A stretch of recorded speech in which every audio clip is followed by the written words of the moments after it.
मैं समय हूँ।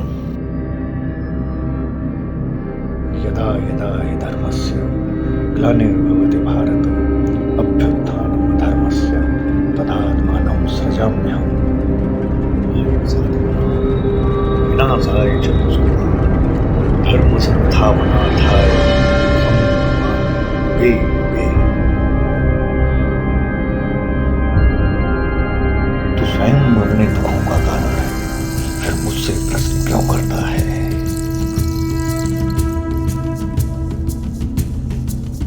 ओम श्री परमात्मने नमः। हमारा गुरु भगवान को, संतों को, प्रिय भक्तों को अनुराग भरा वंदन है, अभिनंदन है। गीता का 10वां अध्याय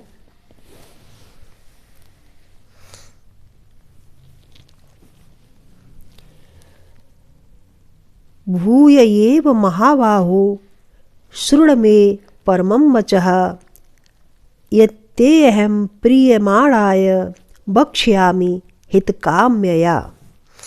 भगवान बोले अर्जुन से कि हे महाबाहो, फिर भी भूय अर्थात पुनः फिर से दोबारा से मेरे परम रहस्य और प्रभाव युक्त वचन सुनो, जिसे मैं तुझ अतिशय प्रेम रखने वाले के लिए हित की इच्छा से कहूँगा। अर्थात भगवान अर्जुन से कह रहे हैं कि मैं तुमको बहुत प्रेम के कारण तुम्हारा हित हो, इसलिए तुम्हारे लिए परम रहस्यमयी वचन कहूँगा। दूसरे श्लोक में भगवान कह रहे हैं कि हे अर्जुन, मेरी लीला से प्रकट होने वाली उत्पत्ति को न तो देवता लोग ही जानते हैं और न महर्षि जन ही जानते हैं, क्योंकि मैं सभी देवताओं और महर्षियों का भी आदि कारण हूँ। जो मुझको अजन्मा, जन्म रहित, अनादि तथा लोकों का महान ईश्वर तत्व से जानता है, वह मनुष्यों में ज्ञानवान पुरुष संपूर्ण पापों से मुक्त हो जाता है। अब चौथे श्लोक में भगवान कह रहे कि हे अर्जुन, निश्चय करने की शक्ति एवं तत्वज्ञान और अमूढ़ता अर्थात अज्ञानता, क्षमा, सत्य, इंद्रियों का वश में करना, मन का निग्रह, सुख दुख, उत्पत्ति प्रलय, भय अभय तथा अहिंसा, समता संतोष, दान तप कीर्ति अपकीर्ति आदि ऐसे प्राणियों के अंदर यह जो नाना प्रकार के भाव प्रकट होते हैं, वह सब मेरे से ही होते जानो। आगे भगवान कह रहे हैं 6ठे श्लोक में कि 7 महर्षि जन, 4 पूर्व में होने वाले सनकादि, सनक, सनंदन, सनत कुमार आदि तथा स्वाम्भु आदि 14 मनु, यह मेरे में भाव वाले सब के सब मेरे संकल्प से उत्पन्न हुए हैं, जिनकी संसार में यह संपूर्ण प्रजा है। 7वें श्लोक में भगवान कह रहे कि जो पुरुष मेरी इस परम ऐश्वर्य रूप विभूति को और मेरी योग शक्ति को तत्व से जान जाता है, वह पुरुष निश्चल ध्यान से ध्यान योग द्वारा मेरे में ही एक ही भाव से स्थित हो जाता है। इसमें कुछ भी संदेह नहीं है। 8वें श्लोक में भगवान बता रहे हैं कि मैं वासुदेव ही संपूर्ण जगत की उत्पत्ति का कारण हूँ और मुझसे ही सारा जगत चेष्टा करता है। इस प्रकार तत्व से मुझको जानकर, समझकर, भक्ति युक्त चित्त से बुद्धिमान भक्तजन मुझ परमेश्वर को निरंतर भजते हैं। निरंतर मुझ में मन लगाने वाले, प्राणों को अर्पण करने वाले भक्तजन, अर्थात कहने का तात्पर्य भगवान के लिए अपने प्राणों की छटपटाहट से प्रेम करने वाले भक्तजन मेरी भक्ति की चर्चा, मेरे गुणों की चर्चा, मेरे प्रभाव की आपस में चर्चा करते हुए और निरंतर संतुष्ट रहते हैं और मुझ वासुदेव में ही निरंतर रमण करते हैं। 10वें श्लोक में भगवान बता रहे हैं कि जो मेरे में निरंतर ध्यान लगाए हुए प्रेम पूर्वक भजने वाले भक्तों को मैं तत्व ज्ञान रूप योग देता हूँ, जिससे वे मुझको शीघ्र ही प्राप्त होते हैं, मुझे ही प्राप्त होते हैं। अब 11वें श्लोक में भगवान कह रहे हैं कि हे अर्जुन, उनके ऊपर अर्थात उन भक्तों के ऊपर अनुग्रह करने के लिए मैं स्वयं उनके अंतःकरण में एक ही भाव से सदा स्थित हुआ और उनके अज्ञान रूपी अंधकार को प्रकाशमय तत्व ज्ञान रूपी दीपक के द्वारा नष्ट कर देता हूँ। अब अर्जुन बोले भगवान से कि हे केशव, आप परम ब्रह्म, परम धाम और परम पवित्र हैं, क्योंकि आपको सभी ऋषिगण सनातन दिव्य पुरुष अर्थात सदा रहने वाला एवं देवों का भी आदिदेव अजन्मा और सर्वव्यापी कहते हैं। वैसे ही देवर्षि नारद जी, असित और देवल ऋषि तथा महर्षि व्यास और स्वयं आप भी मेरे प्रति यही कहते हैं। अर्जुन कह रहे हैं कि हे भगवान, अर्जुन कह रहे हैं भगवान से कि हे केशव, जो कुछ भी आप मेरे प्रति कहते हैं उस सब को मैं सत्य मानता हूँ। भगवान, हे भगवान, आपके लीलामय स्वरूप को न तो दानव जानते हैं और न ही देवता ही जानते हैं। आगे भगवान कह रहे हैं अर्जुन कह रहे हैं भगवान से कि हे भूतों को उत्पन्न करने वाले, भूतों को अर्थात जीवों को उत्पन्न करने वाले, हे जीवों के ईश्वर, हे देवों के देव, जगत के स्वामी, हे पुरुषोत्तम, आप ही अपने से अपने को जानते हैं। इसलिए हे भगवान, आप ही अपनी दिव्य विभूतियों को संपूर्णता से कहने में समर्थ हैं। आप ही अपनी दिव्य विभूतियों को संपूर्णता से कहने में समर्थ हैं, योग्य हैं, जिन विभूतियों के द्वारा आप सब लोगों को व्याप्त करके स्थित हैं। आगे अर्जुन कह रहे हैं कि हे योगेश्वर, मैं किस प्रकार निरंतर चिंतन करता हुआ आपको जानूं और आप किन किन भावों के द्वारा आप मेरे चिंतन करने के योग्य हैं। 18वें श्लोक में अर्जुन कह रहे हैं कि हे जनार्दन, अपनी योग शक्ति को, अपनी विभूति को विस्तार पूर्वक मुझको बतलाइए, क्योंकि आपके अमृतमयी वचनों को सुन करके और मेरी तृप्ति नहीं हो रही है, अर्थात सुनने की उत्कंठा, सुनने की इच्छा और बढ़ती जा रही है। तब श्री भगवान बोले कि हे कुरुश्रेष्ठ, अब मेरी जो दिव्य विभूतियाँ हैं उन्हें मैं प्रधानता से कहूँगा, क्योंकि मेरे विस्तार का अंत नहीं है। अब 20वें श्लोक में भगवान कह रहे हैं कि हे अर्जुन, मैं सब भूतों के हृदय में अर्थात सब जीवों के हृदय में स्थित सबका आत्मा हूँ। संपूर्ण जीवों का आदि मध्य और अंत मैं ही हूँ। 21वें श्लोक में भगवान कह रहे हैं कि मैं अदिति के 12 पुत्रों में वामन अवतार हूँ, अर्थात विष्णु रूप हूँ, और ज्योति में किरणों वाला सूर्य हूँ तथा 49 वायु देवताओं का तेज और नक्षत्रों का अधिपति चंद्रमा मैं हूँ। मैं वेदों में सामवेद हूँ, देवों में मैं इंद्र हूँ, इंद्रियों में मन हूँ, भूत प्राणियों में चेतना शक्ति हूँ, अर्थात ज्ञान शक्ति मैं हूँ।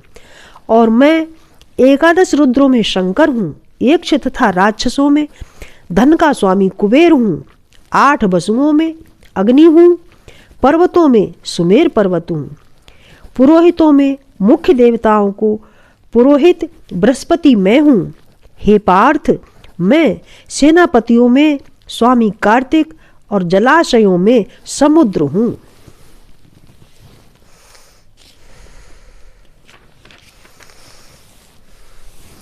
25वें श्लोक में भगवान कह रहे कि हे अर्जुन, मैं महर्षियों में भृगु और ऋषि वचनों अक्षरों में ओंकार हूँ।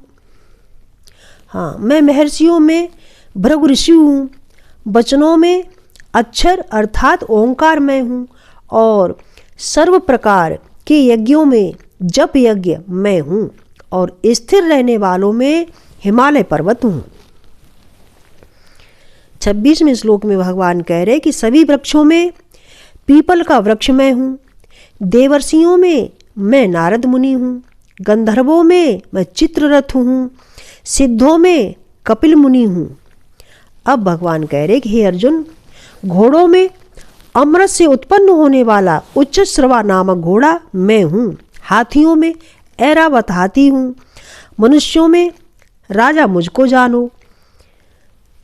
अब आगे भगवान बता रहे हैं 28वें श्लोक में कि शस्त्रों में मैं वज्र हूँ, गंगों में कामधेनु गाय हूँ, और शास्त्रोक्त अर्थात शास्त्रानुसार संतान की उत्पत्ति का हेतु कामदेव मैं हूँ, और सर्पों में सर्पराज वासुकी हूँ, मैं नागों में शेषनाग हूँ, जलचरों का अधिपति वरुण देवता हूँ, पितरों में अर्यमा नामक पितर हूँ, और शासन करने वालों में यमराज मैं हूँ।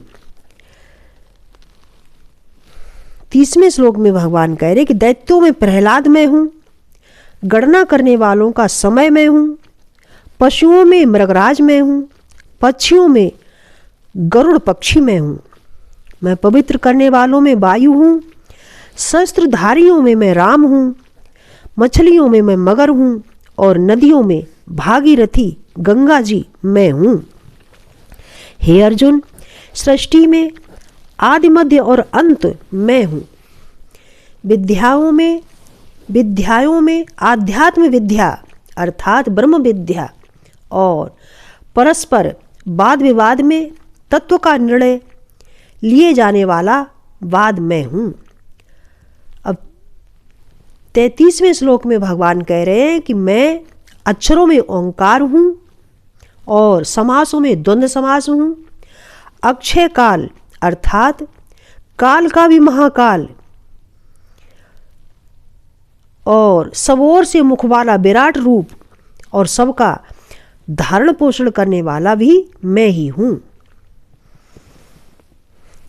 अब 34वें श्लोक में भगवान कह रहे हैं कि मैं सबका नाश करने वाला मृत्यु मैं हूँ, उत्पत्ति का हेतु मैं हूँ तथा स्त्रियों में कीर्ति, श्री, वाक, स्मृति, मेधा, धृति और क्षमा मैं हूँ तथा गायन करने योग्य श्रुतियों में बृहत साम और छंदों में गायत्री छंद हूँ, महीनों में मार्गशीर्ष हूँ और ऋतुओं में बसंत ऋतु मैं हूँ।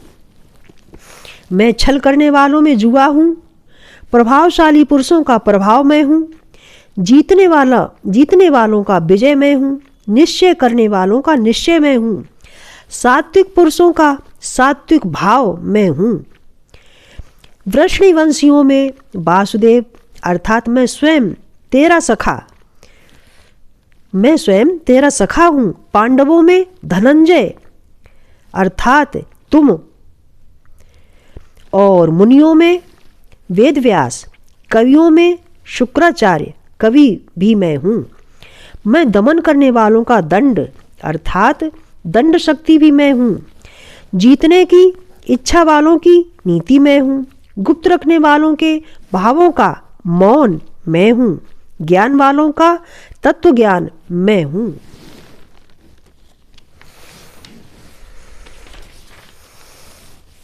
39वें श्लोक में भगवान कह रहे हैं कि हे अर्जुन, सब भूतों की उत्पत्ति का कारण मैं हूं, क्योंकि ऐसा कोई भी चर और अचर जीव नहीं है जो मुझसे रहित है।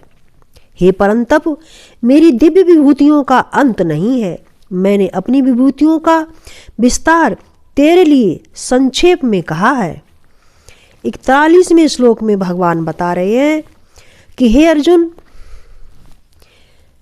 जो भी विभूति युक्त, ऐश्वर्य युक्त, कांति युक्त, शक्ति युक्त वस्तु है, उसको तू मेरे तेज के अंश की अभिव्यक्ति अर्थात उत्पत्ति जानो।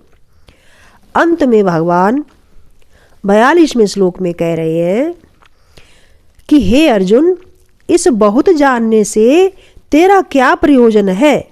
मैं इस संपूर्ण जगत को अपनी योग शक्ति के द्वारा एक अंश मात्र से धारण करके स्थित हूं।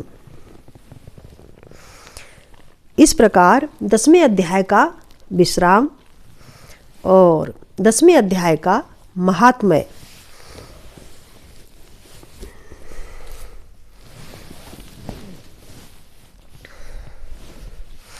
अब भगवान शिव कहते हैं पार्वती जी से कि हे सुंदरी, अब तुम 10वें अध्याय के महात्म्य की परम पावन कथा सुनो, जो स्वर्ग रूपी दुर्ग में जाने के लिए सुंदर सोपान और प्रभाव की चरम सीमा है। काशीपुरी में धीर बुद्धि नाम से विख्यात एक ब्राह्मण था, जो मुझ में प्रिय नंदी के समान भक्ति रखता था और वह पावन कीर्ति के अर्जन में तत्पर रहने वाला, शांत चित्त और हिंसा, कठोरता एवं दुस्साहस से दूर रहने वाला था। जितेंद्रिय होने के कारण वह निवृत्ति मार्ग में ही स्थित रहता था। उसने वेद रूपी समुद्र का पार पा लिया था और वह संपूर्ण शास्त्रों के तात्पर्य का ज्ञाता था। उसका चित्त सदा मेरे ध्यान में संलग्न रहता था। वह मन को अंतरात्मा में लगाकर सदा आत्म तत्व का साक्षात्कार किया करता था। अतः जब वह चलने लगता तब मैं प्रेमवश उसके पीछे दौड़ दौड़कर उसे हाथ का सहारा देता रहता था। आपका दर्शन किया होगा, हाँ, सहारा देता रहता था। यह देख कर मेरे पार्षद भृंगी ऋषि ने पूछा कि हे भगवान, इस प्रकार भला किसने आपका दर्शन किया होगा? इस महात्मा ने कौन सा तप, होम अथवा जप किया कि स्वयं आप ही पद पद पर इसे हाथ का सहारा देते चलते हैं? तब भृंगी ऋषि का यह प्रश्न सुनकर के मैंने इस प्रकार उत्तर देना आरंभ किया। एक समय की बात है कि कैलाश पर्वत के पार्श्व भाग में पुन्नाग वन के भीतर चंद्रमा की अमृतमयी किरणों से धुली हुई भूमि में एक वेदी का आश्रय लेकर के मैं बैठा हुआ था। मेरे बैठने के क्षण भर बाद ही सहसा बड़े जोर की आंधी आई और वहाँ के वृक्षों की शाखाएं नीचे ऊपर होकर के आपस में टकराने लगी। कितनी ही टहनियाँ टूट टूट करके और बिखर गईं, गिर गईं। पर्वत की अविचल छाया भी हिलने लगी।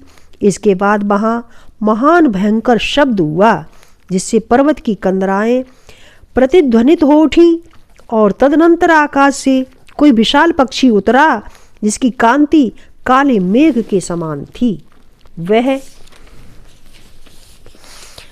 कज्जल की राशि, अंधकार के समूह अथवा पंख कटे हुए काले पर्वत सा जान पड़ता था। पैरों से पृथ्वी का सहारा लेकर के उस पक्षी ने मुझे प्रणाम किया और एक सुंदर नवीन कमल मेरे चरणों में रख करके और स्पष्ट वाणी में उसने हमारी स्तुति करनी आरंभ की। पक्षी बोला कि हे देव, आपकी जय हो। आप चिदानंदमयी, सुधा के सागर तथा जगत के पालक हैं। सदा सद्भावना से युक्त एवं अनासक्ति की लहरों से उल्लसित हैं। आपके वैभव का कहीं अंत नहीं है। आपकी जय हो, आपकी जय हो। अद्वैत वासना से परिपूर्ण बुद्धि के द्वारा आप त्रिविध मलों से रहित हैं। आप जितेंद्रिय भक्तों के अधीन रहते हैं तथा ध्यान में आपके स्वरूप का साक्षात्कार होता है। आप अविद्यामय, उपाधि से रहित, नित्य युक्त, नित्य मुक्त, निराकार, निरामय, असीम, अहंकार शून्य, आवरण रहित और निर्गुण हैं। आपके चरण कमल शरणागत भक्तों की रक्षा करने में प्रवीण हैं। अपने भयंकर ललाट रूपी महासर्प की विशुद्ध ज्वाला से आपने कामदेव को भस्म किया है। आपकी जय हो। आप प्रत्यक्ष आदि प्रमाणों से दूर होते हुए भी प्रमाण्य स्वरूप हैं। आपको बारंबार मेरा नमस्कार है। चैतन्य के स्वामी तथा त्रिभुवन रूपधारी आपको मेरा प्रणाम है। मैं श्रेष्ठ योगियों द्वारा चुंबित आपके उन चरण कमलों की वंदना करता हूँ जो अपार भव पाप के समुद्र से पार उतारने में अद्भुत शक्तिशाली है। हे महादेव, साक्षात बृहस्पति भी आपकी स्तुति करने की धृष्टता नहीं कर सकते हैं। सहस्र मुखों वाले नागराज शेष में भी इतनी चातुर्य नहीं है कि वे आपके गुणों का वखान कर सकें। फिर मेरे जैसे छोटी बुद्धि वाले पक्षी की तो बिसात ही क्या है। उस पक्षी के द्वारा इस प्रकार स्तुति किए जाने पर स्तोत्र को सुनकर मैंने उससे पूछा कि हे विहंगम, तुम कौन हो और कहाँ से आए हो? तुम्हारी आकृति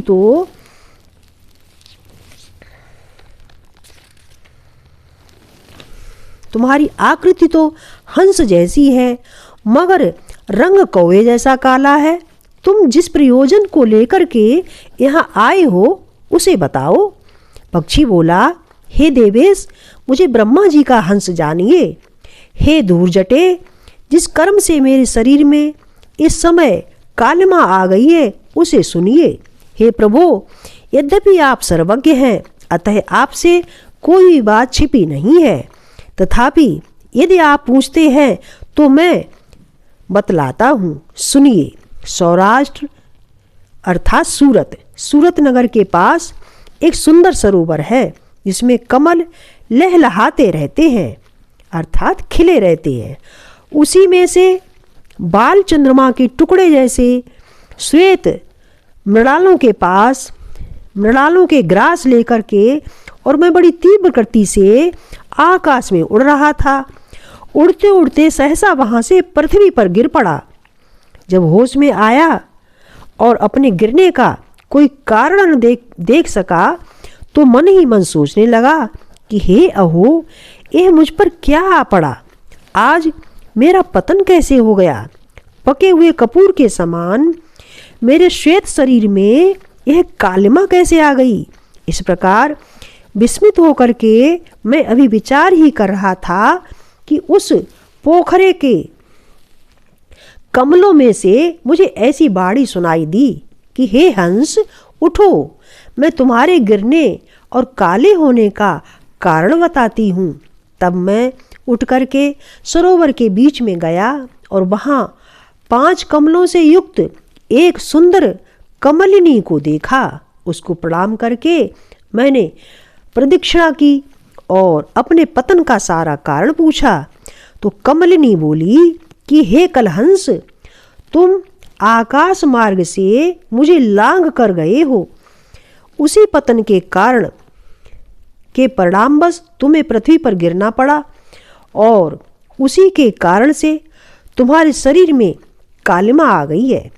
तुम्हें गिरा देख मेरे हृदय में दया भर आई और जब मैं इस मध्यम कमल के द्वारा बोलने लगी हूँ उस समय मेरे मुख से निकली हुई सुगंध को सूंघ करके 60,000 भंवरे स्वर्गलोक को प्राप्त हो गए हैं, अर्थात स्वर्गलोक को चले गए हैं।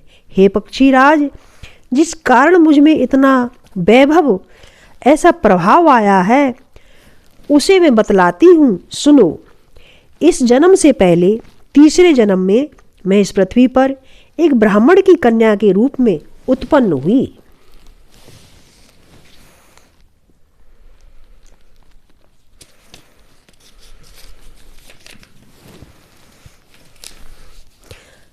एक ब्राह्मण की कन्या के रूप में उत्पन्न हुई थी। उस समय मेरा नाम सरोज वदना था। मैं गुरुजनों की सेवा करती थी और सदा एकमात्र पतिव्रत के पालन में तत्पर रहती थी। एक दिन की बात है, मैं एक मैना को पढ़ा रही थी। इससे पति सेवा में कुछ विलंब हो गया। इससे पति देवता कुपित हो गए और उन्होंने शाप दिया, हे पापनी, तू मैना हो जा। मरने के बाद यद्यपि मैं मैना ही हुई, तथापि पतिव्रत के प्रसाद से मुनियों के घर में मुझे आश्रय मिला। किसी मुनि कन्या ने मेरा पालन पोषण किया। मैं जिनके घर में थी वे ब्राह्मण प्रतिदिन प्रातःकाल विभूति योग नाम से प्रसिद्ध गीता के 10वें अध्याय का पाठ करते थे और मैं उस पापहारी अध्याय को सुना करती थी।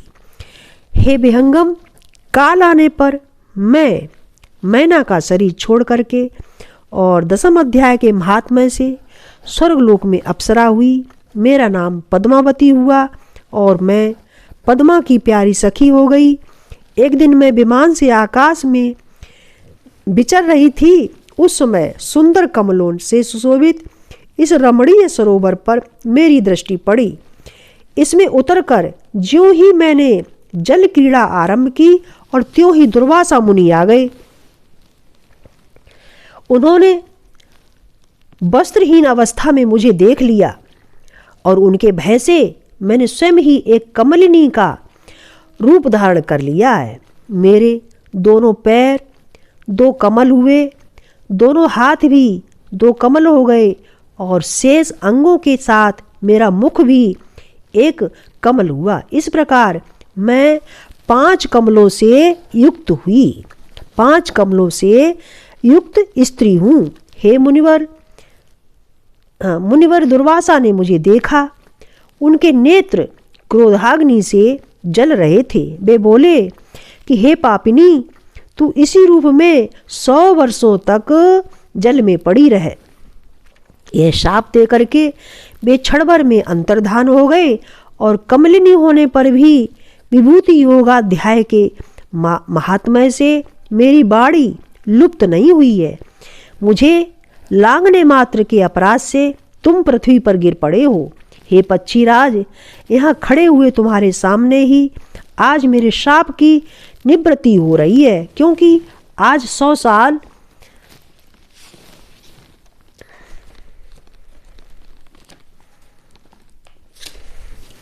क्योंकि आज 100 वर्ष पूरे हो गए हैं। मेरे द्वारा गाए जाते हुए उस उत्तम अध्याय को तुम भी सुन लो।